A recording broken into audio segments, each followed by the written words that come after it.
તમને ખબર છે કે મેનોપોઝ ફક્ત હોટ ફ્લસીસ નથી હોતા.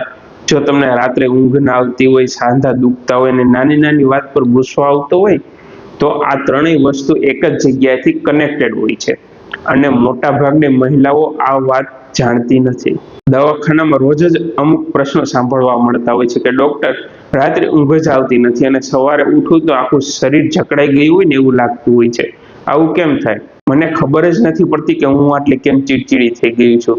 પહેલા તો હું આવી નહોતી, પણ અત્યારે જ આવી થઈ ગઈ છું. સાંધાનો દુખાવો વધતો જાય છે, એવું નથી કે હંમેશા માટે દુખાવો રહે છે.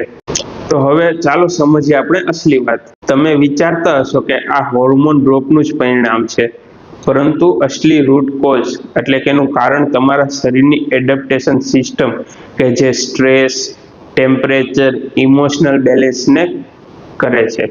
એ જ સમયે ખોરવાય છે, એટલે જ તમારું સ્લીપ, મૂડ અને જોઈન્ટ્સ ત્રણેય એક સાથે જ બગડતા હોય છે. એ ત્રણેય અલગ અલગ પ્રોબ્લેમ નથી, એ એક જ ઇન્ટરનલ ઇમ્બેલેન્સના ત્રણેય સિગ્નલ છે. હોમિયોપેથીમાં અમે એક એક સિમ્ટમ્સને દબાવતા નથી, અમે મૂડ એડેપ્ટેશન સિસ્ટમને જ રેગ્યુલેટ કરવાનું કામ કરીએ છીએ. અને જો આ મૂળ કારણ પર કામ ના થાય તો સાંધાનું દુખવું ધીરે ધીરે પરમેનન્ટ જોઈન્ટમાં પણ ડેમેજ બદલાઈ શકે છે. ઊંઘની ખોટ લોંગ ટર્મ હૃદય અને માઇન્ડ્સ પર અસર કરે છે. સ્કિઝોફ્રેનિયા, પાર્કિન્સન્સ જેવા ડિઝીઝ.